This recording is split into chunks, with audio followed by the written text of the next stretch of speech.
ప్రార్థన చేసుకుందాం. ప్రార్థన చేసుకొని మనందరం కూడా పరిశుద్ధ లేఖనాల్ని ధ్యానం చేసుకుందాం. ప్రార్థన. మహాపరిశుద్ధుడైన తండ్రి, నీకు కృతజ్ఞతాస్తుతులు చెల్లిస్తున్నాను నాయన. ఈ శుద్ధీకరణ కూటాలు 2వ దినాన నీ పిల్లలతో నాతో 95వ కీర్తనలో నుండి మాతో మాట్లాడుతున్న గొప్ప దేవుడవు నాయన.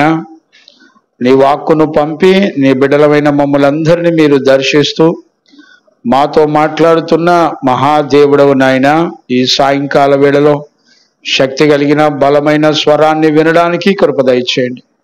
నీ నామ ఘనత కొరకు నీ బిడ్డలమైన మమ్మల్ందరినీ మీరు దర్శించండి.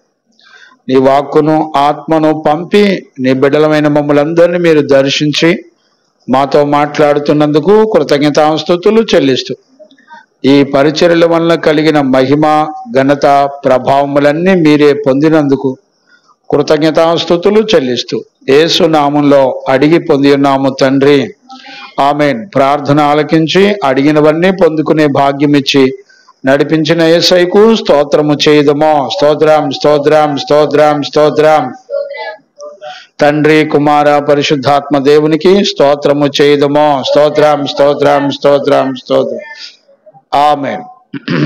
మంచిది నాన్న. మనందరం కూడా 95వ కీర్తన మనందరం కూడా పరిశుద్ధుడైన దేవుని దగ్గర మనందరం నేర్చుకుంటున్నాము.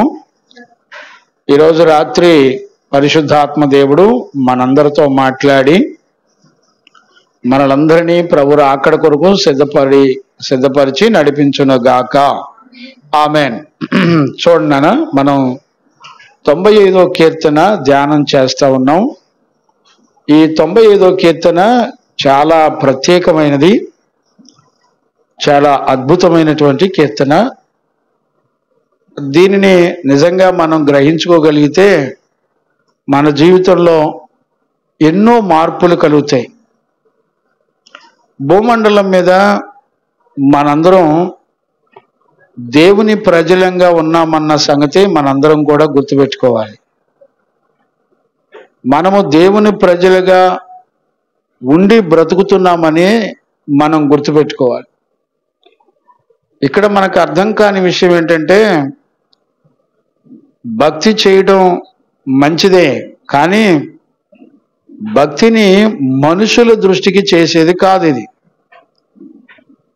మనకంటూ ఒక దేవుడు ఉన్నాడు. ఆయన అనుగ్రహము చేత భక్తిని మనం కొనసాగించాలి. ఈ భూమండలం మీద భక్తిని చేస్తున్నాం అని చాలా మంది అనుకుంటున్నారు. కానీ విషయం ఏంటంటే, భక్తిని దేవుడు చేపిస్తాడు అనేటువంటి సంగతి చాలా మందికి తెలియదు. దేవుడు తన గుణములు మనకిచ్చి జరిగించేదే భక్తి. ఆరాధన, దేవుని స్తుతించడం అయినా కూడా ఏ మనుషుడు తన జ్ఞానము చొప్పున దేవుని సంతోషపరచలేడు. మనం నేర్చుకునేవన్నీ కూడా దేవుని వలన అనుగ్రహింపబడిన వాటి ద్వారా భక్తిని చెయ్యాలి.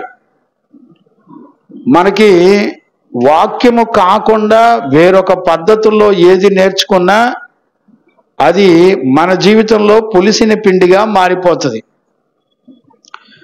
మన పితరులు గ్రహించలేనటువంటి విషయాలు దేవుడు ఎప్పుడూ కూడా మనతో మాట్లాడతాడు. నేనేమంటున్నానంటే, దేవుడు అనుదినం మాట్లాడితే మనకెంతో సంతోషం. కారణం ఏంటి చెప్పండి? దేవుడు మనిషితో మాట్లాడడం వలన మనిషిలో ఉన్న లోపాలన్నీ తెలుస్తాయి. ఈ ప్రపంచంలో దేవుని స్వరం విన్నప్పుడే మనిషిలో లోపాలన్నీ బయటకు వస్తాయి, బహిరంగంగా తెలియపరచబడతాయి. ఒకవేళ మనం దేవుని స్వరాన్ని వినకపోతే మనం ఏ స్థితిలో ఉన్నామనేది ఎవరికి అర్థం కాదు. ఈ రోజుల్లో ప్రతివాడు తన సొంత నీతిని అనుసరిస్తానే నేను భక్తి చేస్తున్నాను అనుకుంటాడు. ఇస్కరియోతు యోధాను చూడండి, దేవుని దగ్గరే ఉంటున్నాడు, దేవునితోనే ఉంటున్నాడు, కానీ తన సొంత నీతిని అనుసరిస్తున్నాడు. ఏంటి? ధనవంతులను రాజులను ఎదిరించి పేద ప్రజలను ఆదరించాలని ఒక బందిపోటు దొంగల సమూహంలో బ్రతికిన వారిలాగా యోధా కూడా డబ్బు కొరకు ఆశపడి, డబ్బుంటే ప్రపంచంలో ఏదైనా ఉంటుందని భ్రమపరచబడ్డాడు. అది ఒక బందిపోటు దొంగలకు ఉండేటువంటి స్వభావం. ఈ మాట చెప్తే ఎవరు నమ్ముతారు? అందుకనే మన నిజస్వరూపం ఎప్పుడు కూడా దేవుని దగ్గర ఉంటుంది. అందుకనే ప్రతి మనిషితో అంత్య దినాల్లో దేవుడు ప్రతి మనిషితో మాట్లాడడానికి ఇష్టపడుతున్నాడు. ఆయన మాట్లాడకపోతే మన పితరుల్లో ఏం జరిగిందో, మన జీవితంలో ఏం జరిగిందో తెలియదు కదా. దేవుడు పలాంది తప్పు అని అంటే మన మనస్సాక్షికి ఏమనిపిస్తుంది అంటే, ఏమైంది, ఇది రైటే కదా అనిపిస్తుంది. ఏ పరిస్థితుల్లో ఏ విషయం ఎలాగ దేవుని దృష్టికి విరోధమైంది అని అంటే అది చెప్పినా కూడా ఎవడు అర్థం చేసుకునే పరిస్థితిలో ఉండరు. అందుకనే మీడియాగా, మధ్యవర్తిగా దేవుడు పరిశుద్ధులను, నీతిమంతులను, యాజకులను, ప్రవక్తలను, పరిశుద్ధులను, దేవుని మాటను నమ్మిన వారిని దేవుడు మధ్యవర్తిగా పెట్టి మనుషులతో మాట్లాడుతూ ఉంటాడు. ఇప్పుడు ఈ రోజుల్లో భక్తి ఎలాంటిదంటే, మధ్యవర్తి అయిన దైవజనుడితో పని లేదు, కానీ దైవజనుడు దేవుడు కోరుకున్న జీవితం చేస్తున్నాడో చేయట్లేదో మనకు అనవసరం. కానీ మనకు కావాల్సింది ఏంటి? ఏదో ఒక వాక్యమేగా చెప్పేది. పాస్టర్ గారు వాక్యం చెప్తాడు, మంచిది, ఏదో ఒక వాక్యం చెప్తున్నాడు కదా అని అనుకుంటున్నారు. నేనేమంటానంటే, మన భక్తి చాలా గొప్పదై ఉండొచ్చేమో కానీ మనుషుల దృష్టికి, కానీ దేవుడు మాట్లాడకపోతే మన లోపాలు తెలియదు. ఇశ్రాయేల్ ప్రజల్లో జరుగుతున్నది అదే. 95వ కీర్తనలో ఏం జరుగుతుంది అని అంటే, వాళ్ళు చాలా చక్కగా మహోన్నతుని విషయంలో ఉత్సాహధ్వని చేయడమే కాకుండా రక్షణ దుర్గమైన దేవుని బట్టి చాలా గొప్పగా సంతోషపడేటువంటి వారుగా ఉన్నారు. వాళ్ళు ఇంకా ఏమని చెప్తున్నారంటే, దేవుడు ఎవరంటే ఆయన భూమి ఆకాశాలు సృష్టించిన వాడు.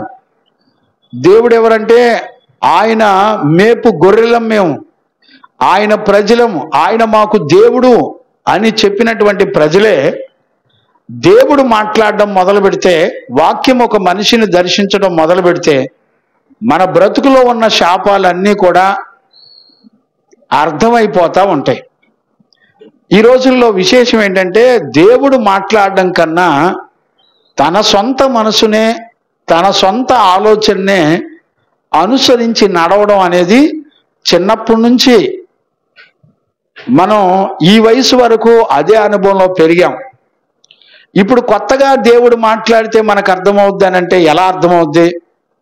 70 సంవత్సరాలు, 80 సంవత్సరాలు, 100 సంవత్సరాలు, 60 సంవత్సరాలు, 40 సంవత్సరాలు మన స్వనీతిని, మన తెలివితేటలను, మన జ్ఞానాన్ని నమ్ముకొని బ్రతికి ఈరోజు కొత్తగా వాక్యం వింటే వాక్యం చెప్పేది మన హృదయాలకు అర్థమవుద్దా? తలకిందులైనా కూడా అర్థం కాదు. విషయం ఏంటో చెప్పనా? బాల్య దశ, యవ్వన దశ మీరు గుర్తుపెట్టుకోండి. ఏ వ్యక్తి అయినా సరే బాల్య దశ, యవ్వన దశలోనే దేవుని చేతిలో ఎదిగిన వాడై ఉండాలి. అది అలా తప్ప కాదండి.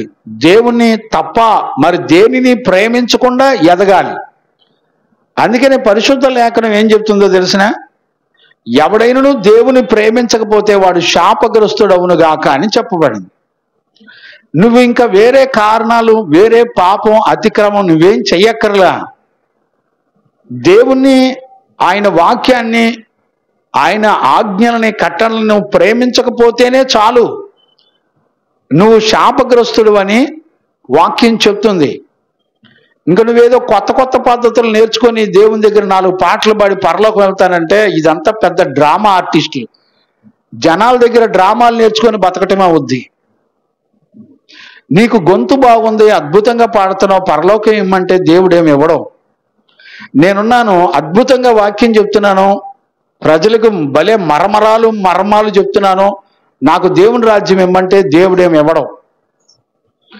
దేవుని సన్నిధిలో ఇలాంటి నాటకాలు పనికిరావు. ఆయన ఏమంటాడంటే, బాబు నేనేం చెప్పానో చూసావా అని అంటాడు. నా మాటలు గైకొన్నావా? చిన్నప్పటి నుంచి గైకొనలా. ఇప్పుడేం అర్థమవుద్ది? పందుల ముందల ముత్యాలు పోయటం తప్ప ఇంకేం ఉండదండి. ఒక 95వ కీర్తన దైవజనుడు చెప్తున్నాడంటే ఒకసారి ధ్యానం చేద్దాం, ఒకసారి నేను చదువుకుందాం అనేవాళ్ళు ఎవరన్నా ఉంటారా? ఉండరండి. నా అంచనా ప్రకారం విశ్వాసం భూమండలం మీద లేదు. దేవుని నమ్మి బతికేవాడు ఎవడలేడు. దేవుని మాటలో జీవం ఉందని నమ్మి బతికేవాడు ఎవడలేడు. అందుకని నీతిమంతులు ఎవరిని నమ్మరు. తల్లిదండ్రుల మీద ఆధారపడరు, భార్య పిల్లల మీద ఆధారపడరు, వెండి బంగారాల మీద ఆధారపడరు, ఉద్యోగాల మీద, ఆస్తిపాస్తుల మీద ఆధారపడరు. వాళ్ళు జీవితంలో యాజకులు లేకపోతే నీతిమంతులు ఎప్పుడూ కూడా దేవుని దిక్కుగా చేసుకొని బ్రతుకుతారు. అందుకని వాళ్ళు భూమండలం మీద ఎవడు బెదిరింపులకు భయపడరు, ఎలాంటి సహవాసాన్ని కోరుకోరు, ఉన్నా లేనట్టుగానే బ్రతుకుతారు. మీకు నిజం చెప్పనా, నేను చనిపోయిన తర్వాత నా పిల్లలు కానీ నా కుటుంబాన్ని ఎవడు నన్ను ముట్టడానికి కూడా వీలు లేదు. వాక్యం విని దేవుని యందు నమ్మకం ఉంచిన పిల్లలే నా శరీరాన్ని ముడతారు. నా వాళ్ళు అనేవాళ్ళు శరీర ప్రేమ నేను చనిపోయిన తర్వాత నేను చూడకపోయినా వాళ్ళ శరీర ప్రేమ కూడా నాకు అక్కర్లా. గుర్తుపెట్టుకోండి, నేను ఊరికే సరదాగా చెప్పే మాటలు కాదండి, ఇవన్నీ దేవుని లేఖనాల్లో రాయబడ్డ విషయాలు చెప్పడం జరుగుతుంది. ఊరికే మనం ముచ్చట్లాడినంత తేలిక కాదు భక్తి చేయటం అనేది. దేవుడు మాట్లాడుతున్నప్పుడు నీ ఫోన్ వస్తే ఫోన్కి విలువిస్తున్నావు. నీ బతుకు దేవుని ప్రేమ ఏం అర్థమైంది? చీ అనిపించుకొని బతకమాకండి ఎవడైనా సరే, గుర్తుపెట్టుకోండి. దేవుని నిమిత్తం చీ అనిపించుకోండి. దేవుని మాట విని దేవుని మాట చొప్పున బ్రతకడానికి చీ అనిపించుకోమాకండి, చీ అనిపించుకోండి. వాక్యానుసారంగా బ్రతకడానికి చీ అనిపించుకోండి. కానీ మిగతా విషయాల్లో చీ అనిపించుకుంటే మనం బతికినా కూడా చచ్చిన వాళ్ళతో సమానం. నేనేమంటానంటే దేవుని మాటలు అర్థం కాకుండా నువ్వెన్ని సంవత్సరాలు కూర్చొని భక్తి చేసినా ఉపయోగం లేదు. నేను దుఃఖంతో దేవుని దృష్టికి ఆయన లెక్కలు నాకు తెలిసిన వాడిగా బాధతో మాట్లాడుతున్నాను. నేను ఎంతో ఉన్నతమైన వాళ్ళు, దేవుణ్ణి ఎరిగిన వాళ్ళే వీళ్ళ చరిత్రను గురించి దేవుడు 8వ వచనం నుండి మాట్లాడడం మొదలు పెడితే ఆయన ఏం మాట్లాడుతున్నాడు చదవండి. 8వ వచనం చదవనా? 95వ కీర్తన. అరణ్యమందు మెరీబా యొద్ద మీరు కనపరుచుకొనినట్లు కఠినపరుచుకొనినట్లు మస్సా దినమందు మీరు కఠినపరచుకొనినట్లు మీ హృదయములను కఠినపరచుకొనకుడి. చూడండి, ఇది చివరి లైన్ ఉంది కదా, మీ హృదయములను కఠినపరచుకొనకుడి అనే మాట పైకి రావాలి. అంటే 8వ వచనం ప్రారంభం ఎట్లా చదవాలి? మీ హృదయములను కఠినపరుచుకోమాకండి. ఎందుకు అంటే అక్కడ అరణ్యమందు మోరీబా యొద్ద అని ప్రారంభించాడు. ఎందుకు అనేది ముందల అక్కడ వాక్యం కిందకి పైకి, పైకి కింద. ఇంగ్లీష్లో అయితే మీ హృదయములను కఠినపరచుకోండి అని ప్రారంభంలో ఉంటుంది, దాని కింద వచనాలు మిగతా వచనాలు ఉంటాయి. ఇట్లా 7వ వచనం, ఇంకా 3వ వచనం, 11వ వచనం కొన్ని మార్పులు ఉన్నాయిలేండి. నేను నిన్నే చెప్దాం అనుకున్నాను, సరే ముందుకెళ్ళిపోయాను నేను. సరే అవసరం లేదులే, సందర్భం వచ్చినప్పుడు చెప్తా ఉంటాను, మీరు గ్రహించుకుంటారు.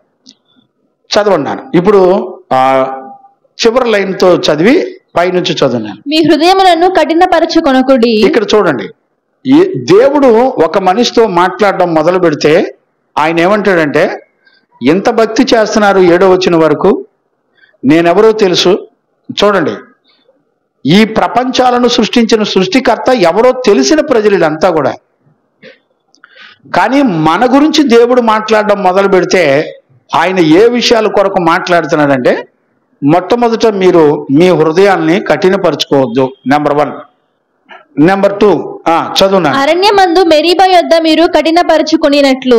ఇప్పుడు వీళ్ళు అరణ్యమందు మోరీబా యొద్ద కఠినపరచుకొనినట్లు, మస్సా దినమందు మీరు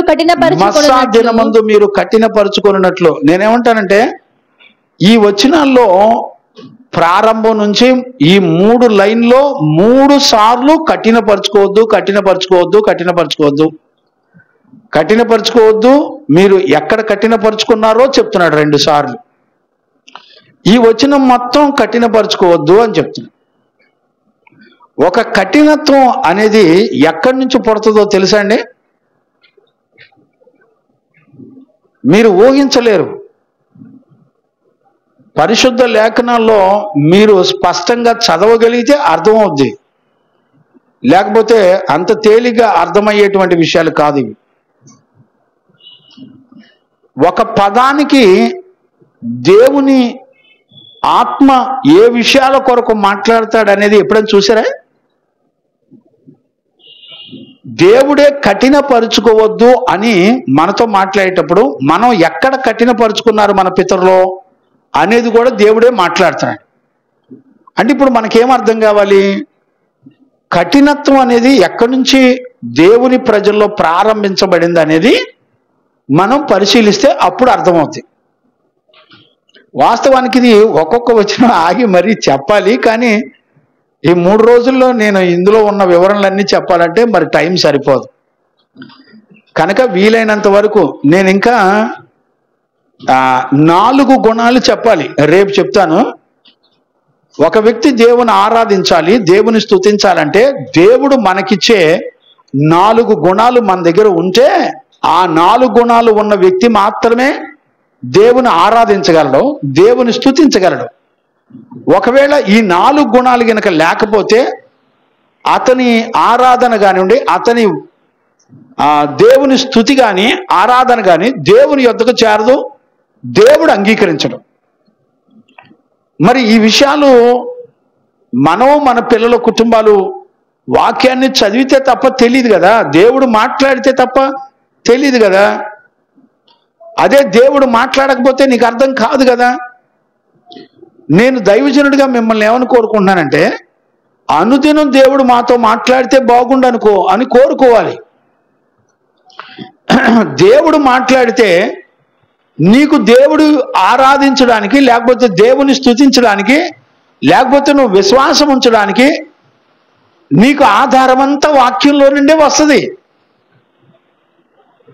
నువ్వు వాక్యం విని నమ్మిన తర్వాత దేవుని ఏమడిగి నువ్వు సంపాదించుకుంటున్నావు అనేది ప్రాముఖ్యమైనటువంటి విషయం. ఏం అడగాలో కూడా దేవుడు చెప్పగలడు, ఇంకా ఎవరు చెప్పలేరు. నువ్వు దేవుని దగ్గరికి వెళ్ళి ఏం అడగాలి, ఎవరిని అడగాలి, ఏ విషయాల కొరకు అడగాలి, ఏ విషయాలు అడిగితే దేవుడు నీకు ఏ విషయాలు ఇస్తాడో ఆయన ఇచ్చిన గుణలక్షణాలు నీ దగ్గర ఉంచుకొని ప్రార్థన చేయాలి. ఆయన ఇచ్చిన గుణలక్షణాలు నీ దగ్గర ఉంచుకొని దేవుని ఆరాధించాలి, దేవుని స్తుతించాలి, ప్రార్థించాలి. ఆయన ఇచ్చిన గుణాలు లేకుండా నేను నా ఇష్టం వచ్చినట్టు ప్రార్థన చేస్తాను, ఆరాధన చేస్తాను, స్తోత్రం చేస్తానని అంటే నీ జీవితంలో దేవుని చేత ఎన్నడూ కూడా నువ్వు అంగీకరించబడవు, దేవుడు ఒప్పుకోడు.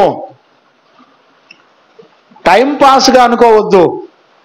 తండ్రిగా దైవజనుడిగా నేను ఖచ్చితంగా చెప్తున్నాను, మన ప్రభు అయిన యేసయ్యకు మహిమ కలుగునుగాక. చూడండి నాన్న, ఇక్కడ మనం చదువుకునేటప్పుడు మీ హృదయములను కఠినపరుచుకొనకుడి అని చెప్తున్నటువంటి విషయాన్ని మనందరం కూడా చూడొచ్చు. చూడండి నాన్న, నేను ఒక మాట నేను జ్ఞాపకం చేస్తాను.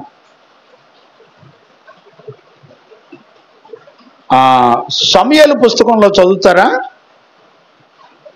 మొదటి సమూయేలు పుస్తకం 6వ అధ్యాయం 6వ వచనం చదవండి నాన్న.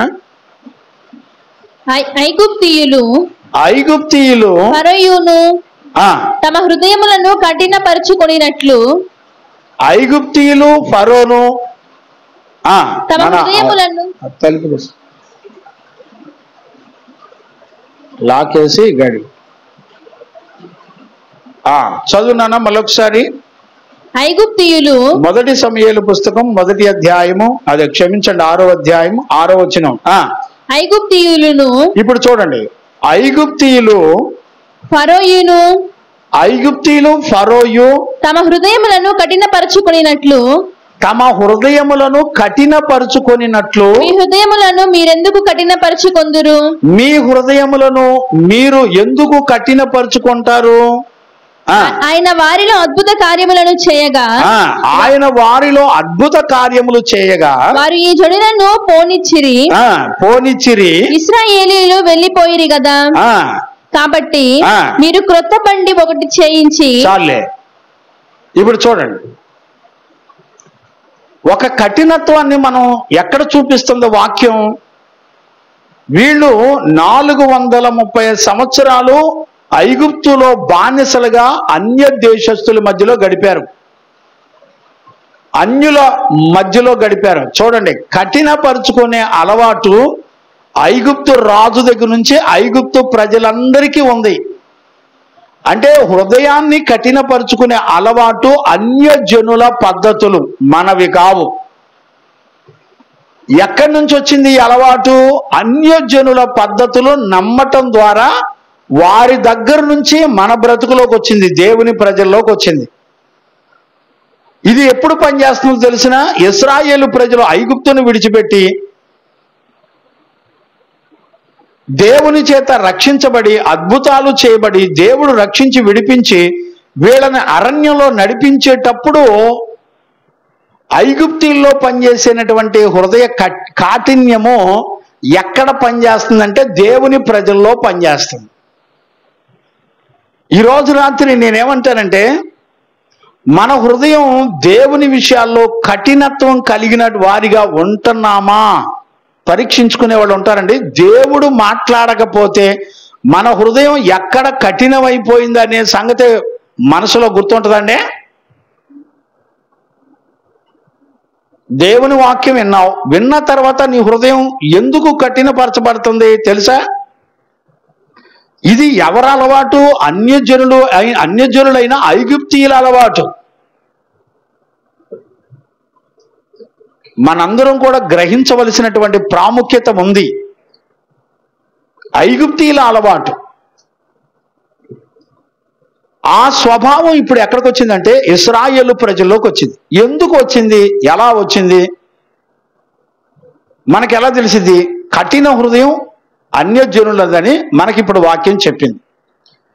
కఠిన హృదయం వెనక పనిచేసే చీకటి ఏంటి, ఆత్మ ఏంటి మనకి ఎలా తెలుస్తుంది? చూడండి, కొత్త నిబంధనలో అపోస్తులుడైన పౌలు మాట్లాడినటువంటి విషయాలు మనం చూడొచ్చు. దేవునికి మహిమ కలుగును గాక.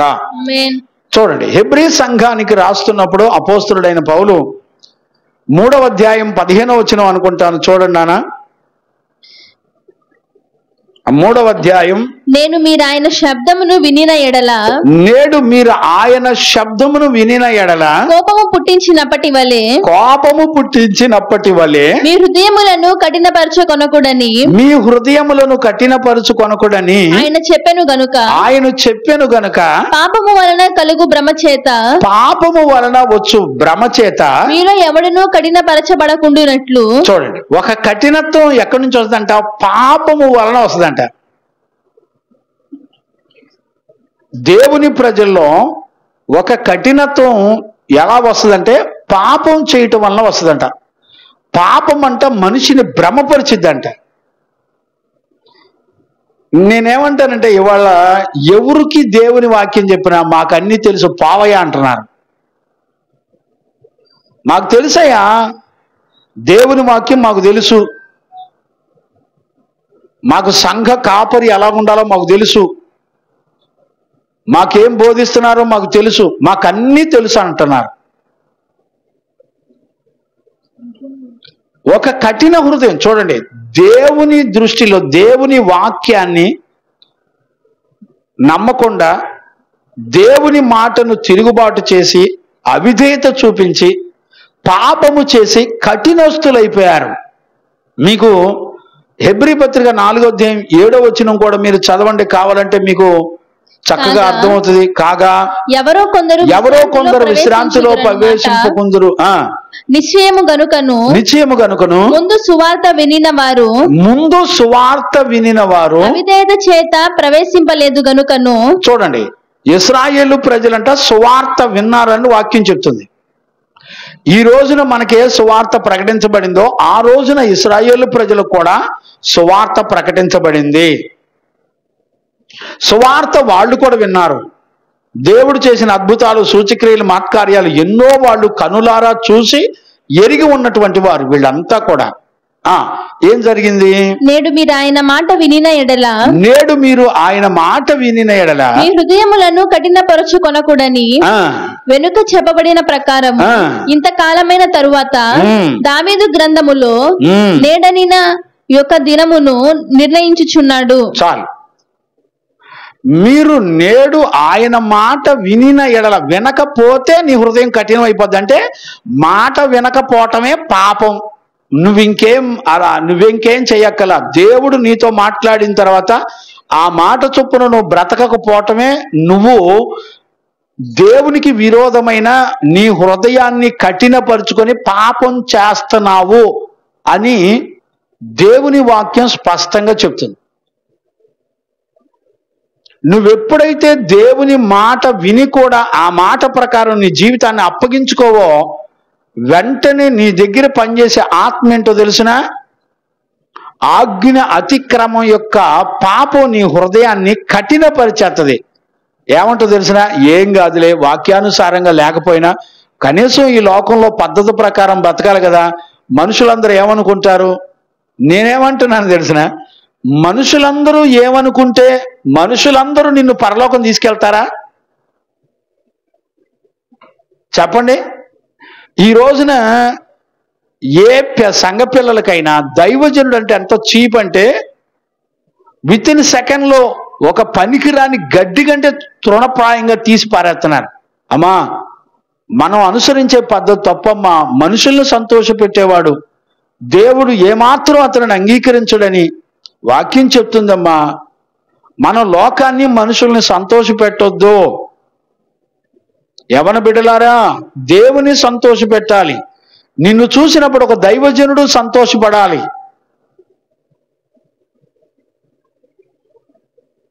ఈ జీవితం నీకు లేదు అని అంటే ఖచ్చితంగా దేవుని వాక్యం నువ్వు వింటావు, కానీ విన్న తర్వాత నీ హృదయాన్ని కఠినపరుచుకుంటావు. కఠినపరుచుకున్న తర్వాత నీలో పనిచేసేది ఏంటంటే కోపం, ద్వేషం, అసూయ, ఇవన్నీ కూడా పనిచేస్తాయి. గమనించారండి? వివాదాలు పనిచేస్తాయి,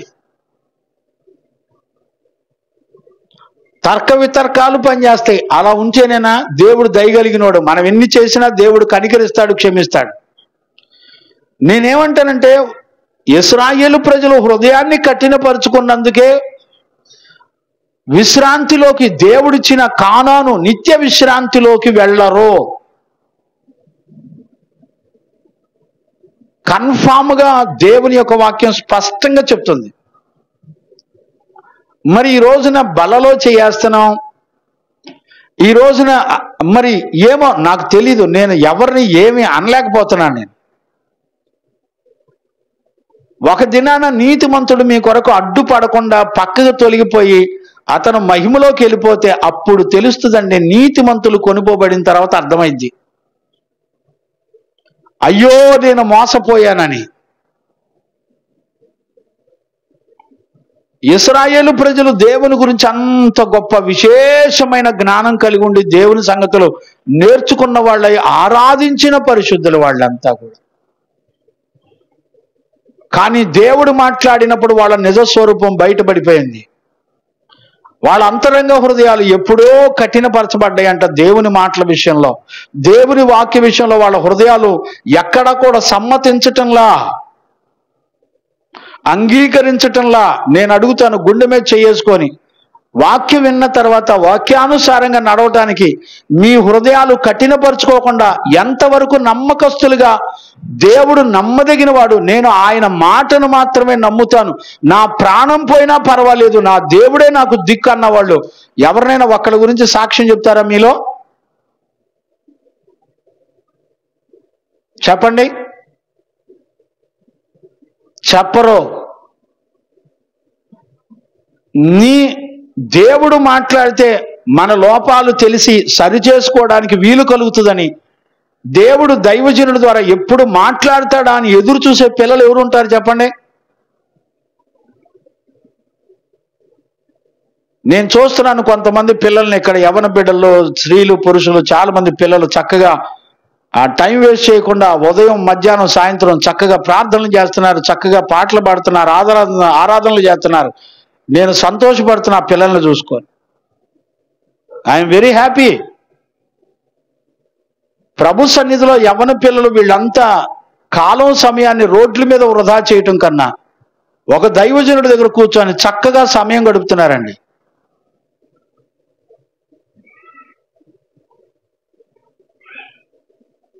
పిల్లలు కావాలి సంఘానికి, కానీ సత్యం దగ్గరికి ఎవడు రాడు. సత్యంతో పని లేదు, సత్యవాక్యంతో పని లేదు. ఇప్పుడు ఒక దైవజనుడి కనుక నువ్వు ఇలా ఉంటాం తప్పని వాక్యం చెప్తుందని చెప్పి చూపించు, నీ దగ్గరికి ఎంతమంది వస్తారో చూస్తా. తీయటి మాటలు చెప్పు, ఎంతమంది అయినా వస్తారు. ముచ్చట్లు చెప్పు, ఏం కాదులే బ్రదర్, నిదానంగా మారండి, ఏం కాదు, దేవుడు కృపనిస్తాడని చెప్పండి, ఐస్ క్రీమ్ మాటలు. కానీ దేవుడు ఏమంటాడంటే, ఇశ్రాయేలు ప్రజలు, అన్ని లక్షల మంది ప్రజలు హృదయాన్ని ఎలా కఠినపరుచుకున్నాడు. ఏమండి, ఒకడు కఠినపరుచుకున్నాడంటే అర్థం ఉంటుంది ఏంటి, ఇశ్రాయేలు ప్రజలందరూ కఠినపరుచుకున్నారా? అవును. మీరు చూస్తారా బైబిల్లో? మీరు చూడండి, సంఖ్యాకాండంలో చూడండి నాన్న. సంఖ్యాకాండంలో 20లోనా, సంఖ్యాకాండము మొదటి నుంచి చదవండి, లేకపోతే మొదటి నెలయందు ఇశ్రాయేలీయుల సర్వ సమాజము సీను అరణ్యమునకు రాగా ప్రజలు కాదేశులో దిగిరి. అక్కడ మిరియాము చనిపోయి పాతి పెట్టబడెను. ఆ సమాజమునకు నీళ్లు లేకపోయినందున వారు మోషే అహరోనులకు విరోధముగా పోగైరి. చూడండి, నీళ్లు లేకపోతే ఎవరెవరికి విరోధంగా లేచారంట? మోషే అహరోనులకి. ఇంకా 21వ వచనంలో అయితే దేవునికి విరోధంగా. 7వ వచనంలోనా 5వ వచనంలో చదువునానా? 21:5 కూడా చదువు. కాగా ప్రజలు దేవునికిని మోషేకును విరోధంగా మాట్లాడి అరణ్యములో చచ్చుటకు ఐగుప్తు నుండి మమ్మలను ఎందుకు రప్పించితిరి? చూడండి, అంటే దైవజనులకు దేవునికి విరోధులైపోతున్నారు. దేని గురించి అండి? దేని గురించి అంట? జస్ట్ నీళ్లు లేవంట, టయానికి నీళ్లు లేవు. నేనేమంటానంటే, అరణ్యములో నడిపించినప్పుడు దేవుడు నీళ్లు లేకుండానే నడిపించాడా? మనం ఆలోచిద్దాం. అరణ్యంలో దేవుడు నడిపించేటప్పుడు వాళ్ళ చెప్పులు అరగలేదంట, వాళ్ళ వస్త్రాలు మాయలేదంట. చూడండి, వాళ్ళతో పాటు వాళ్ళు వేసుకున్న బట్టలు కూడా సైజు పెరిగినాయండి. How great God!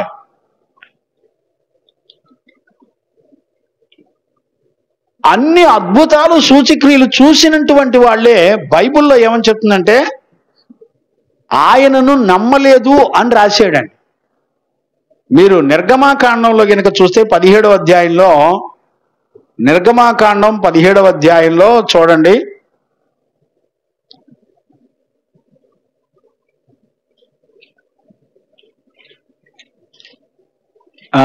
చదవండి నాన్న. 7వ వచనం అనుకుంటాను, చదవండి. అప్పుడు ఇశ్రాయేలీయులు చేసిన వాదము బట్టి యెహోవా మన మధ్య ఉన్నాడో లేడో అని. చూడండి, అసలు యెహోవా మన మధ్యలో ఉన్నాడో లేడో అని వారు యెహోవాను శోధించుటను బట్టి. మీరు గమనించారా? ఆయన ఏమంటాడంటే, 2-3 కూడిన చోట నేను ఉంటాను అన్నాడు. ఇప్పుడు ఇశ్రాయేలు ప్రజలు ఉన్నాడో లేదో అని వారు యెహోవాను శోధించుటను బట్టి అతడు ఆ చోటికి మస్సా అనియు మెరీబా అనియు పేర్లు పెట్టెను. యెహోవాను నమ్మలేదు. యెహోవా మన మధ్యలో ఉన్నాడు వాదమును బట్టి, యెహోవా మన మధ్య ఉన్నాడో లేడో అని వారు యెహోవాను శోధించుటను బట్టి. ఇక్కడ చూడండి,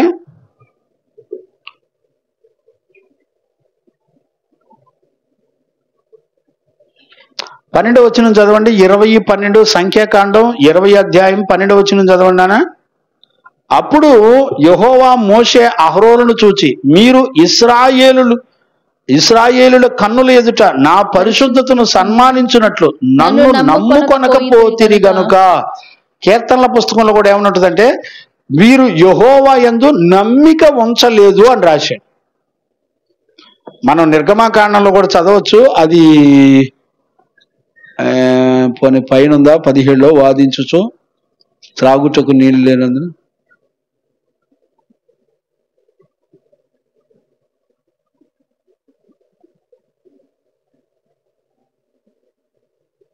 సరే, దేవునికి మహిమ కలుగును గాక.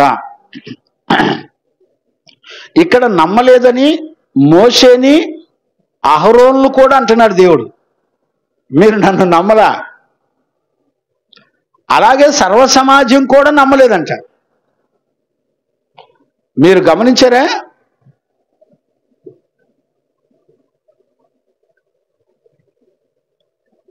ఐదో వచనంలో ఉందా?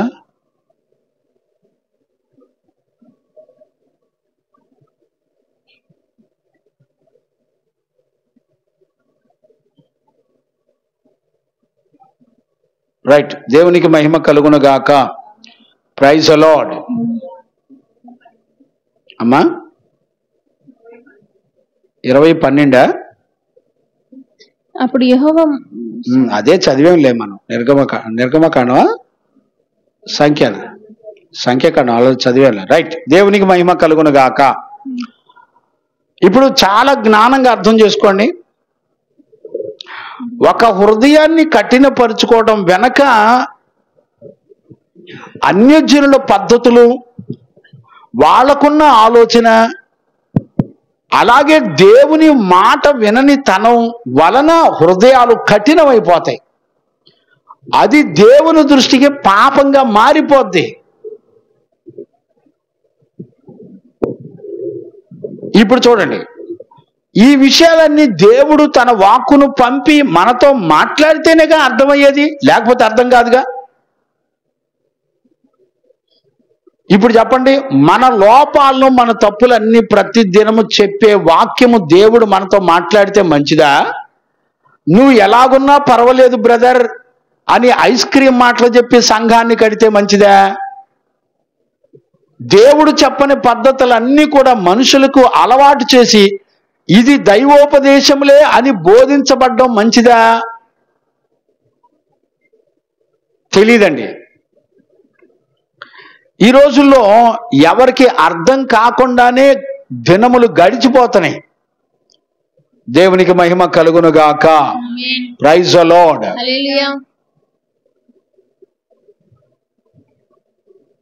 అందుకనే ఈరోజు రాత్రి మనకు అర్థం కావాల్సింది ఏంటంటే, హృదయం కఠినం అవుతుందంటే మన దగ్గర వాక్యానుసారమైన జీవితం లేకపోవటం వలన, అన్యజనుల పద్ధతులను అనుసరించి అలవాటైన జీవితాల వలన మన హృదయం కఠినమైపోతుంది.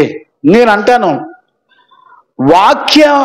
వాక్యము ద్వారా దేవుడు మాట్లాడినప్పుడు నా హృదయం కఠినమైపోతుందయ్యా, దయతో కఠిన హృదయం లేకుండా నీ వాక్యం వింటున్నప్పుడు దానిని అంగీకరించి లోబడే జీవితం నాకు కావాలని ప్రార్థన చేసేవాళ్ళు ఉన్నారండి. అందుకు ఉపవాసాలు ఉండేవాళ్ళు ఉన్నారా? ఆలోచించండి. నా హృదయం వాక్యం పట్ల కఠినంగా ఉంటుంది, నేను వాక్యానుసారంగా నడవలేకపోతున్నానని యవ్వన కాలంలో ఉపవాసం ఉండి దిద్దుకునేవాడు ఉన్నారండి.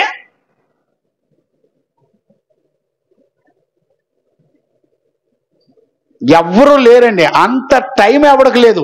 కొంచెం యవ్వన కాలం వచ్చిందంటే ఇమ్మీడియట్గా ఏ పనిలోనో ఉద్యోగాల్లోనో దేనిలో దానిలోకి వెళ్ళిపోతున్నారు. బాల్యదినం అంతా అడ్డదిడ్డంగా ఆ స్కూళ్ళు ఎమ్మటి కాలేజీలు ఎమ్మటి తిరిగి చదువుతారు. ఇంకే దేవుని వాక్యం నీకేం అర్థమైంది? నువ్వు ఎప్పుడు చదివావు?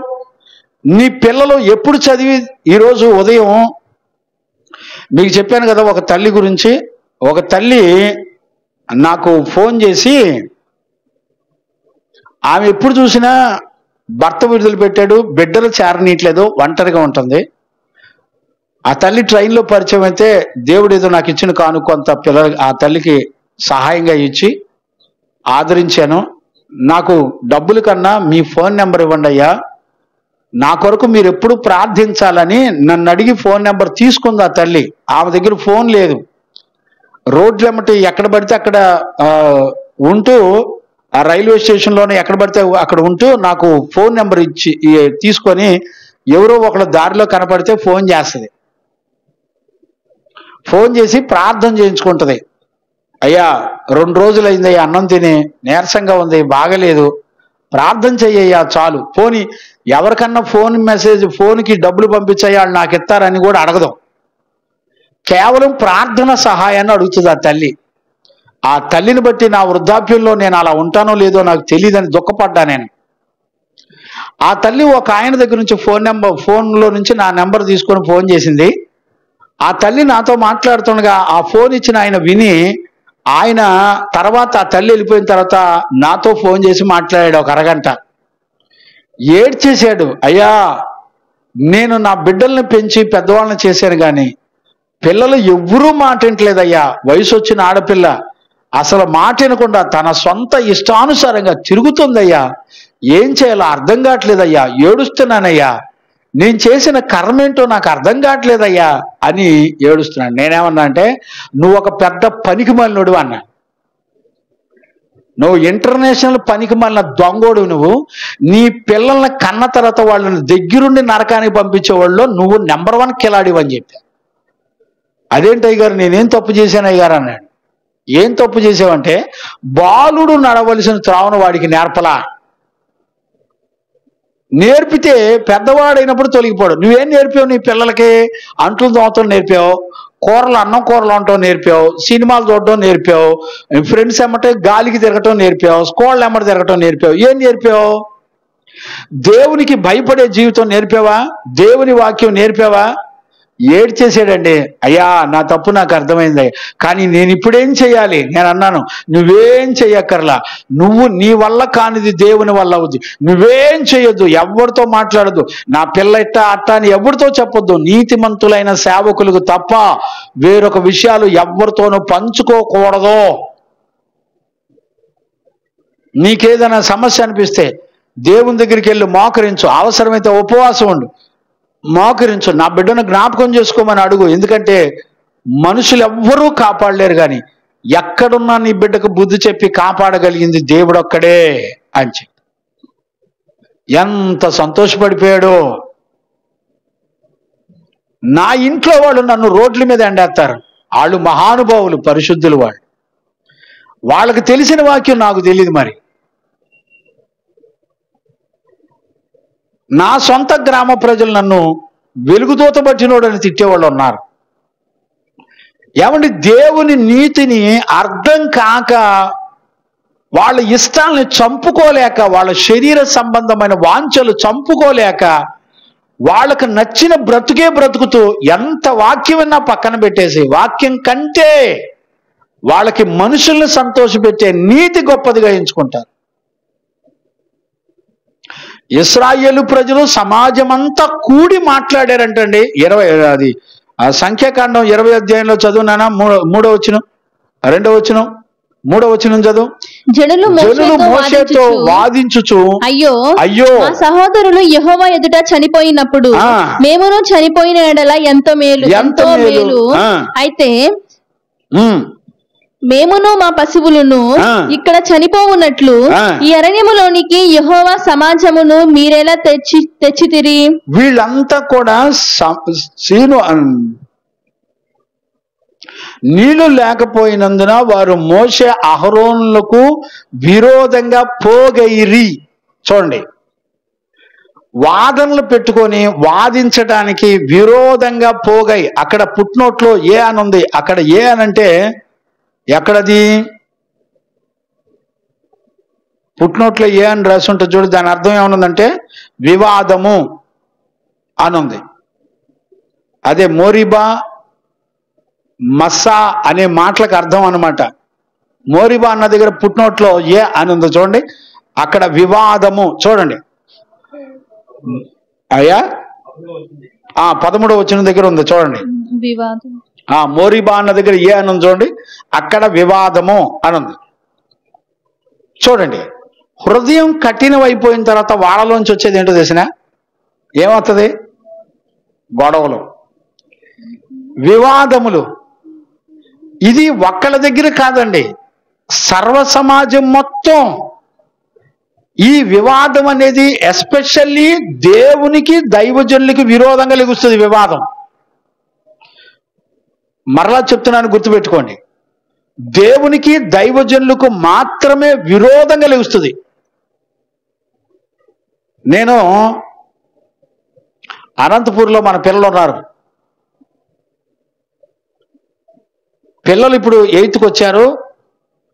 అమ్మా, ఈ ఎండాకాలం సెలవుల్లో పిల్లల్ని దేవుని సన్నిధి పంపితే 1 నెల 2 నెలలు వాళ్ళు చక్కగా ఎదుగుతారు, దేవుని దగ్గర పెరుగుతారు అని వాక్యం చెప్పి గద్దించానండి. అంతే, మాట్లాడడం మానేశారు, సహవాసం మానేశారు. చూడండి వీళ్ళు ఎంత మేధావులు చూడండి.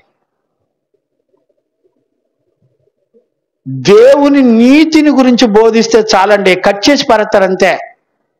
ఎవడు అవసరంలా. ఇన్ని సంవత్సరాలుగా విన్న ఉపదేశాలు, వాక్యాలు ఎన్ని, అయ్యా ప్రతిదినం దేవుడు మాతో మాట్లాడుతున్నాడు అంటారు. మళ్ళీ విశేషం ఏంటో చెప్పనా? విత్-ఇన్ సెకండ్లో కట్ చేసి పారేస్తారు. కన్న తల్లిదండ్రులతో రిలేషన్ ఉంటారు, స్నేహితులతో రిలేషన్ ఉంటారు, బంధువులతో రిలేషన్ ఉంటారు. వాక్యం చెప్పి అయ్యా ఇలా ఉంటే మంచిదని గద్దించు చాలు, అంతే, కథం, పీక అవతల పారేస్తారు. నేను చెప్పనా, నీ హృదయాన్ని కఠినపరుచుకుంటే నువ్వు పాపం చేస్తున్నావన్న సంగతి నీ మనసుకు అర్థం కాకుండా బ్రతికేస్తావు. నీ మనసులో విభేదాలు పుట్టిస్తూ ఉంటాడు అపవాది. అందుకనే విభేదం అనేది దేనికి విరోధమైందో తెలుసా? విభేదం అనేది విశ్వాసానికి విరోధంగా పనిచేస్తుంది. తెలుసా మీకు? తెలీదండి, బైబిల్ చదువుతారు కదా. ఒక మాటను గురించి ధ్యానం చేసేవాడు ఎవడుంటాడు? చదవండి, 1 తిమోతి పత్రిక 1వ అధ్యాయం 4వ వచనం చదువునానా?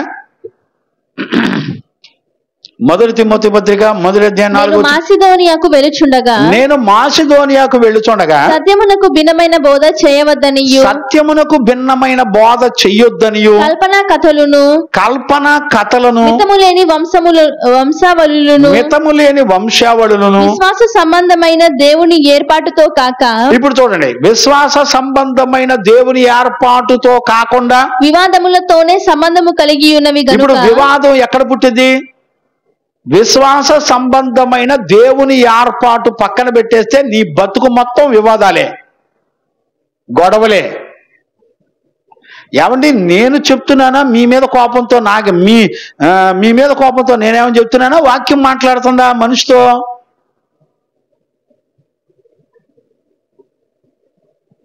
నేను అడుగుతున్నాను, ఎవరికి భయపడి భక్తి చేస్తారు చెప్పండి?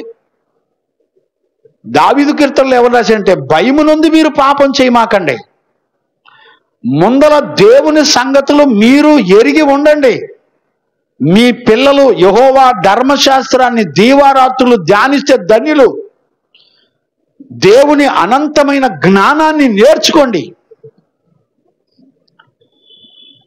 మీరు 2వ పేతురు పత్రికలో మీరు చదవండి, నీతిమంతుడు రక్షించబడ్డమే దుర్లభం అయితే పాపి ఎక్కడా అని రాయబడింది. ఎన్ని సంవత్సరాలకి మన బతుకు అర్థమవుద్ది? 4 పాటలు పాడి, 4 మెసేజ్లు చెప్పి, 4 గంటలు ప్రార్థన చేస్తే పరలోకం వెళ్ళరా నాయనలారా? వెళ్ళరు. నువ్వు దేవుని వాక్యమును ఎరిగి ఉండటమే కాకుండా అంతవరకు నమ్మకస్తుడిగా ఉండాలి. ఈ 95వ కీర్తన అంతా కూడా అదే. మనం అంతవరకు దేవుని యొక్క వాక్యానికి, ఆ వాక్య ప్రకారంగా నడిపించబడ్డానికి 4 సంపూర్ణమైన గుణాలు ఉన్నాయి. అవి ఎవరిలో అయితే ఉంటాయో, దేవుడు ఎవరికి అనుమతిస్తాడో, నువ్వు వాక్యానుసారంగా అనుసరించి నడవడానికి దేవుడు నీకు అనుమతి ఇవ్వాలి. ఆయన ఇవ్వకపోతే నీ వాక్యం విన్నా కూడా నీ హృదయం కఠినమైపోద్ది. నీ హృదయం కఠినమైపోతే నువ్వు ఒక సిన్నర్వి. You are a sinner. నువ్వు పాపివి. నీకెప్పటికీ అర్థం కాదు. నీ హృదయం కఠినమైపోద్ది. వివాదాలు స్టార్ట్ అవుతాయి, వివాదాలతోనే విశ్వాసాన్ని వదిలిపెట్టి దేవుని చిత్తాన్ని వదిలిపెట్టి నీ జీవితం మొత్తం దేని మీద డిపెండ్ అయి ఉంటుందంటే వివాదాలతోనే నీ జీవితం మొత్తం గడిపేస్తుంది. ఇప్పుడు చెప్పండి, కఠిన హృదయం, వివాదాలు, దేవుని ఆజ్ఞను అనుసరించకుండా తిరుగుబాటు చేయటం, విశ్వాసిగా కాకుండా అవిశ్వాసిగా నడవటం. ఒక అవిశ్వాసి అయితేనే వివాదాలతో ఉంటుంది తన లైఫ్.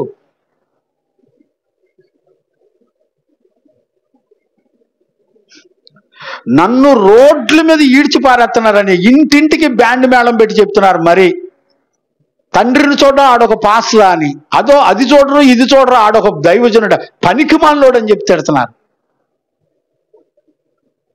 నేనంటున్నాను, దేవుని సేవకునికి విరోధంగా లెగిసి నువ్వు దేవుని ఉగ్రత పాలై నరకానికి వెళ్ళటం కన్నా దూరంగా ఉండి మౌనంగా ఉండటం మంచిది.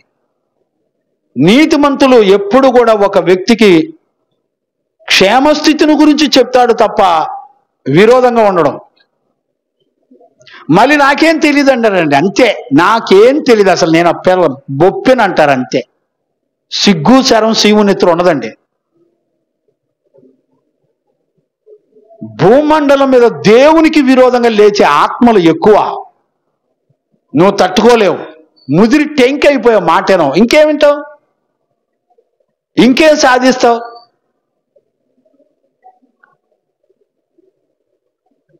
చూడండి, విభేదాలు. నీకు విశ్వాసం లేకపోతే విభేదాలే ఉంటాయండి.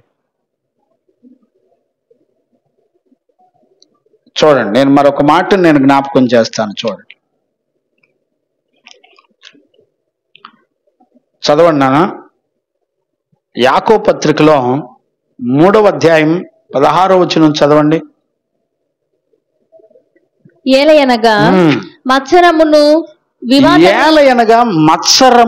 వివాదమును ఎక్కడ ఉండును అక్కడ అల్లరియు ఏముంటదంట? అక్కడ అల్లరియు ప్రతి నీచమైన కార్యాలు ఉంటాయంట. ఏమండి, నేను చెప్తున్నానా దేవుడు చెప్తున్నాడా? నేను మాట్లాడుతున్నానా దేవుడు మాట్లాడుతున్నాడా? విభేదాలు ఉన్న చోట, వివాదాలు ఉన్న చోట ఖచ్చితంగా మత్సరం ఉంటుంది, అల్లరి ఉంటుంది, ప్రతి నీచమైన కార్యాలు ఉంటాయి. దేవునికి విరోధమైన నీచమైన కార్యాలు ఉంటాయి. భయపడుతున్నారండి? నోటి నిండా బూతులే, నోటి నిండా బూతులే.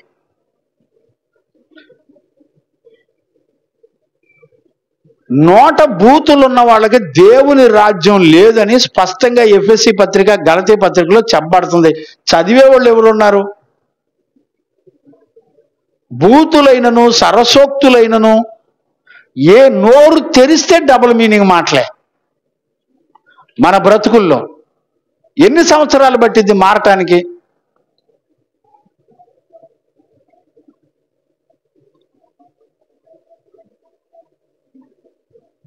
చదవండి, అక్కడే యాకోబు పత్రిక 3వ అధ్యాయం 14వ వచనం కూడా చదవండి నాన్న. అయితే మీ హృదయములలో సహింపనల్లవి కాని, మీ హృదయములలో సహింపనల్లవి కానివి మత్సరమును వివాదమును ఉంచుకొనిన వారైతే అతిశయపడమాకండి. ఆ మత్సరము వివాదాలు ఉన్నవాళ్ళు అతిశయపడతారంటే గర్వం పనిచేసిందంటే. ఏమంటే నేను చెప్తున్నానా దేవుడు చెప్తున్నాడా? వివాదాలు ఉన్న చోట అతిశయం, గర్వం పనిచేస్తుంది. నాకేంటి, నేను, నాది. ఇళ్లలో గొడవలు ఎందుకు వస్తాయండి చెప్పండి? అక్కడే కంటిన్యూ చేయనా? సత్యమునకు విరోధముగా అబద్ధం ఆడవద్దు. చూడండి, సత్యమునకు విరోధం. సత్యం అంటే ఏంటి? వాక్యము సత్యం, దేవుని అభిషేకం సత్యము, పరిశుద్ధాత్మ సత్యము, కృపావరాలు సత్యము. సత్యానికి, సత్యవాక్యానికి విరోధంగా బ్రతుకుతారంటండి. ఏమండి? అక్కడే గలతీ పత్రిక 5వ అధ్యాయం 26 కూడా చదువునానా? గలతీ పత్రిక 5వ అధ్యాయం 26 కూడా చదవండి. ఒకరినొకరము వివాదమునకు రేపకయ్యు. చూడండి, ఒకరినొకరు వివాదాలు రేపుకోవద్దు. చూడండి, రేపుకుంటారంట.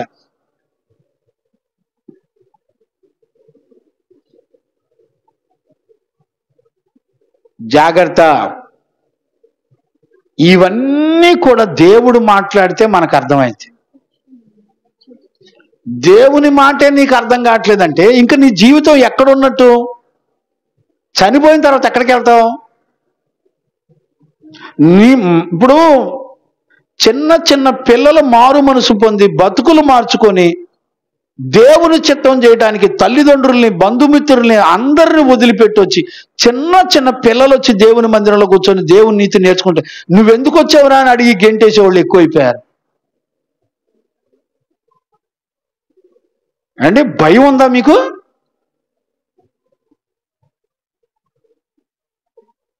జీవము గల దేవునితో గేమ్స్ ఆడొద్దు, సరదా ముచ్చట్లు చేయొద్దు, సరదాగా ఎంచుకోమాకండి. భూమి ఆకాశాలు గతించిపోవచ్చు, ఒక పొల్లు సున్నా కూడా పోదు. ఇంకా వివాదాలు ఎలాంటివో తెలుసా? నగరం యొక్క అడ్డగడి, తలుపులకి అడ్డగడి అంత బలమైందంట, స్థిరమైందని రాయబడింది సామెతలు. అయితే మీరు చదవండి కావాలంటే, సామెతల పుస్తకంలో చదువునానా 18-19 అనుకుంటా, చూడండి 2వ లైన్ చదువునానా.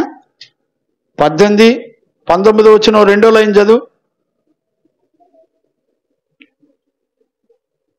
18వ అధ్యాయము సామెతల పుస్తకం. బుద్ధిహీనుడు వివేచన యందు సంతోషింపక తన అభిప్రాయమునకు బయలుపరచుట యందు సంతోషించును. తన సొంత అభిప్రాయాలు చెప్పుకోవటంలో సంతోషపడును. భక్తిహీనుడు రాగానే తిరస్కారము వచ్చును. ఏం చదువుతున్నా నాన్న? 18-19 నాన్న. ఒకని చేత అన్యాయము నొందిన సహోదరుని వశపరచుకొనుట కష్టతరము. వివాదములు నగరు తలుపుల అడ్డగడియలంతా స్థిరములు. నగర గడియలు అంటే అర్థమైంది చెప్పండి. ఏదైనా ఒక నగరంలోకి వెళ్ళడానికి మెయిన్ ఎంట్రన్స్లు ఉంటాయి. ఆ మెయిన్ ఎంట్రన్స్లకి పెద్ద పెద్ద తలుపులు ఉంటాయి. ఆ తలుపులకి అడ్డగడియలు పెడతారు చూసారా, అది చాలా స్టాండర్డ్ అంట, స్థిరమైందంట.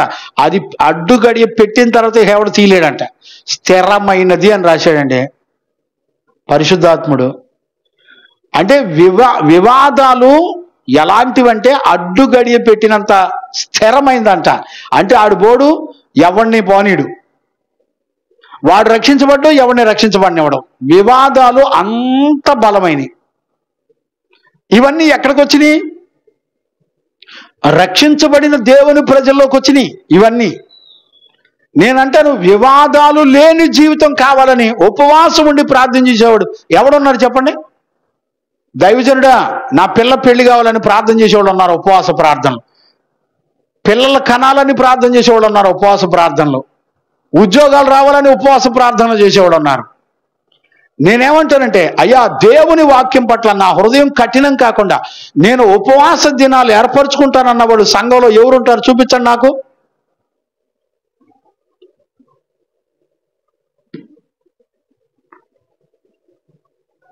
పరిశుద్ధుల దగ్గర ఎదిగినప్పుడు వాళ్ళు దేని కొరకు మమ్మల్ని ప్రార్థనలో చిత్తకొట్టారంటే, విశ్వాసం నేర్చుకోవడానికి చిత్తకొట్టారు, ఒక కంటికి మారు మనసు రావడానికి చిత్తకొట్టారు, తలంపులు పరిశుద్ధపరచబడడానికి చిత్తకొట్టారు, ఉపవాసాలు జాగారాలతో గడిపారు. ఈ రోజున కఠిన హృదయం జయించడానికి దేవుని మాటకు లోబడే మెత్తటి మాంసం కలిగిన గుండె కావాలని అడిగి ఉపవాసం ఉండి పొందేవాళ్ళు ఎంతమంది ఉన్నారు? ఈ విషయం మీ దగ్గర ఎదుగుతున్న మీ పిల్లలకు చిన్నప్పటి నుంచి నేర్పండి. వాళ్ళు పెద్దవాళ్ళు అయినప్పుడు తొలగిపోరు. ఏ తల్లి నా కొరకు కన్నీరు గార్చిందో, ఎవరు పరిశుద్ధులు నా కొరకు కన్నీరు గార్చాడో, నా బాల్యదినం నుంచే 10th క్లాస్ సెలవులోనే దేవుడు నన్ను పిలిచి ప్రత్యేకపరిచి వేరు చేసుకున్నాడండి.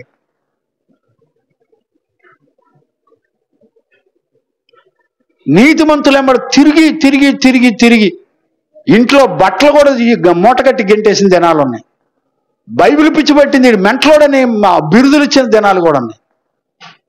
హెచ్చుల కోసం ఇవన్నీ చెప్పుకునేది.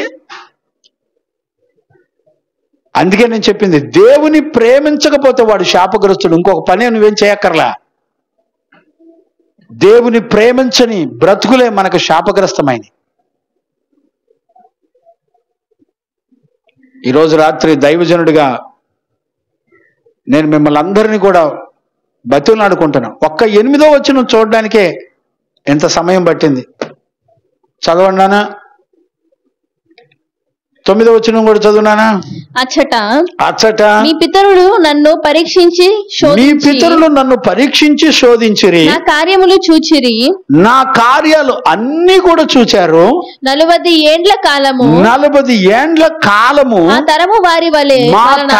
ఆ తరము వారి వలన నేను విసికి వారు హృదయమున తప్పిపోవు ప్రజలు, వారందరూ హృదయములోనే తప్పిపోయేటువంటి ప్రజలు వీళ్ళు. వారు నా మార్గము తెలుసుకొనలేదని నేను అనుకుంటుని, కావున నేను కోపించి వీరు ఎన్నడూను నా విశ్రాంతిలో ప్రవేశింపకూడదని ప్రమాణము చేసితిని. అండి, చిన్న కఠిన హృదయాన్ని నువ్వు రక్తమాంసాల్లో ఉండంగా దేవుని వాక్యాన్ని అనుసరించడానికి నీకున్న కఠిన హృదయాన్ని సరి చేసుకోలేకపోతే పరలోకం లేదండి. నీకు నిత్య విశ్రాంతి లేదు, దేవుని రాజ్యం లేదు. ఆ రోజున ఇశ్రాయేలు ప్రజలకి నిత్య విశ్రాంతి కానానైతే మనకిప్పుడు నిత్య విశ్రాంతి పరలోక రాజ్యం, తండ్రితో కూడా యుగ యుగాలు ఉండేటువంటి రాజ్యం. అక్కడ కన్నీరు ఉండదు, దుఃఖం ఉండదు, ఏడుపు ఉండదు, ఏది ఆకలి దప్పులు ఉండవు. ఇప్పుడు చెప్పండి, చూడండి 7వ వచనం వరకు దేవుడంటే, దేవుని కార్యాలంటే స్తుతించడం, ఆరాధించడం, ఆయన ఎంత గొప్పడో అన్ని విషయాలు చెప్పిన వాళ్ళు 8వ వచనం వచ్చేపాటికి దేవుడు మాట్లాడడం మొదలు పెడితే మన అంతరంగ హృదయాలు ఏ స్థితిలో ఉన్నాయో దేవుడు మాట్లాడుతున్నాడు. ప్రతి దినము దేవుడు మాతో 1 గంట మాట్లాడితే బాగుండని వచ్చేవాళ్ళు ఉంటారండి. నీ పనులేమో, నీ తిండేమో సంవత్సరాలు గడిచిపోతున్నా, నీ జీవితం మొత్తం, నీ ఇల్లు, నీ వాకిలి, నీ తిండి, నీ ఉద్యోగం, నీ బ్రతుకు, ఇది మొత్తం నీ జీవితం తెల్లారిపోతుంది అంతే.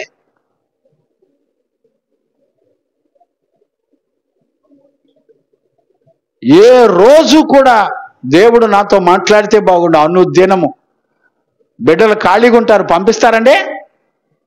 ఒక వాక్యం నేర్చుకోమని పంపిస్తారా? నమ్ముతారా? నమ్మలేదు. ఇశ్రాయేలు ప్రజలు నటించారు, మళ్ళీ గొప్ప ఆరాధకులే, దేవుడంటే ఎరిగిన వాళ్ళే. కానీ వాళ్ళ బ్రతుకుల్లో దేవుడు తన వాక్కును పంపి మాట్లాడడం మొదలు పెడితే మన బ్రతుకులో ఉన్న చిన్న కఠిన హృదయం మన బ్రతుకును మొత్తాన్ని నాశనం చేసి పాతాళానికి అప్పగించి నిత్య విశ్రాంతిలోకి వెళ్ళనీయకుండా పాతాళానికి వెళ్ళిపోయేటువంటి భయానకరమైన పరిస్థితులు వచ్చేసింది. ఈరోజు నేను అడుగుతున్నాను ఒక దైవజనుడిగా, మనం ఏ స్థితిలో ఉన్నాం, ఎలా గుర్తుపడతాం చెప్పండి? ఒకే అధ్యాయంలో ఉన్నతంగా దేవుని గురించి ఆరాధించి, పొగిడి, సంతోషించి, ఆనందించినటువంటి ప్రజలు, కానీ దేవుడు మాట్లాడడం మొదలు పెడితే అదే అధ్యాయంలో మన బ్రతుకంతా కూడా హృదయం కఠినపరుచుకొని కుదిరితే నచ్చితే నచ్చినట్టు, లేకపోతే నచ్చలేదన్నట్టుగా బ్రతుకుతూ ఎంత భయానకరమైనటువంటి మరి బ్రతుకుతున్నామో చూడండి. విశ్వాసం నుండి తొలగిపోతున్నాం, పాపులైపోతున్నాం, హృదయాన్ని కఠినపరుచుకుంటున్నాం, విభేదాలు తెచ్చుకుంటున్నాం, అన్యజనుల ప్రవర్తనల వంటి ప్రవర్తనలు బ్రతుకుతున్నాం. ఐగుప్తు రాజు ఫరో ఐగుప్తీయులు ప్రవర్తనలో ఉన్నట్టు ఉంటున్నాయి మనలో.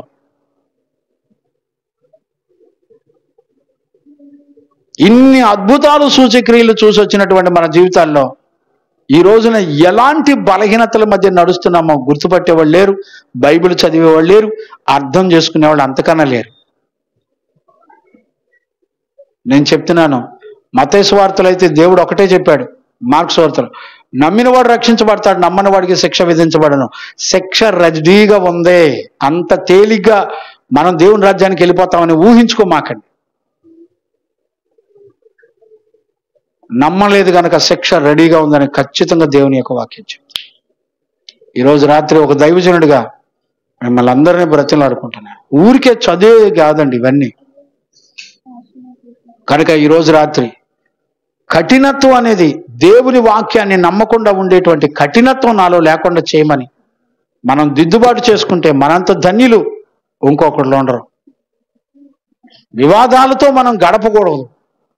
వివాదం ఎప్పుడు కూడా విశ్వాసం నుండి నిన్ను దూరం చేస్తుంది, గుర్తుపెట్టుకో. దేవుని యందు విశ్వాసం లేకుండా చేస్తుంది నీ జీవితంలో.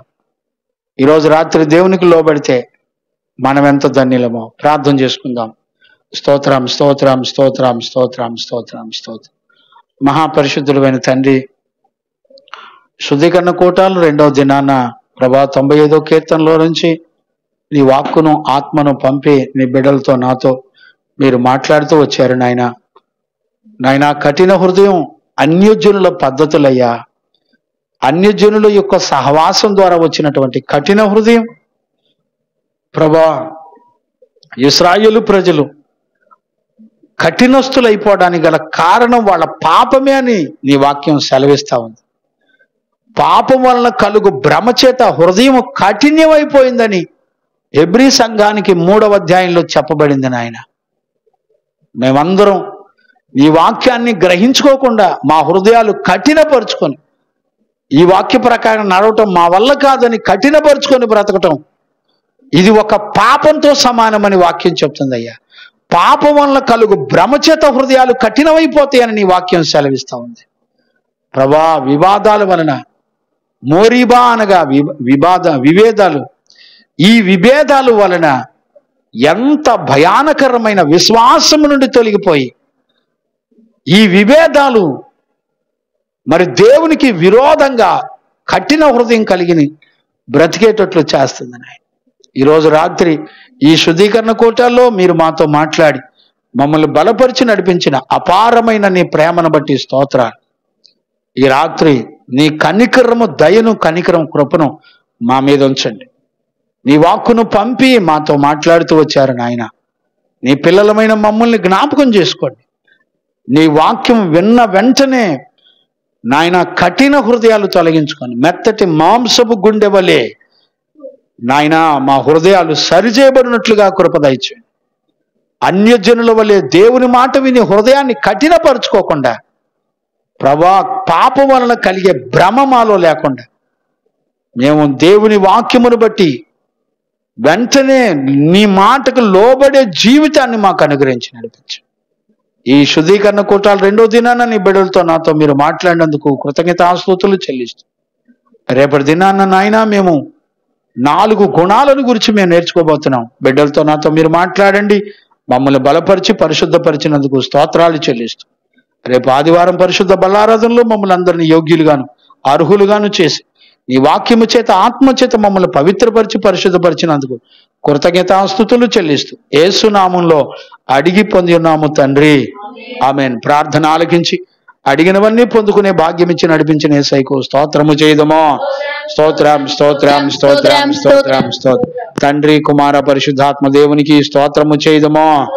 స్తోత్రం స్తోత్రం స్తోత్రం స్తోత్రం స్తోత్రం. ఆమేన్. మన తండ్రి అయిన దేవుని నుండి, మన ప్రభు అయిన యేసుక్రీస్తు నుండి, పరిశుద్ధాత్మని యొక్క అన్యోన్య సహవాసము, సన్నిధి, సమాధానం విశ్వసించిన బిడ్డలకును సకల పరిశుద్ధులకును యేసయ్య కృపా సమాధానం 95వ కీర్తనలో ఉన్న ఆశీర్వచనముల చేత నింపబడి నడిపించబడదుము గాక.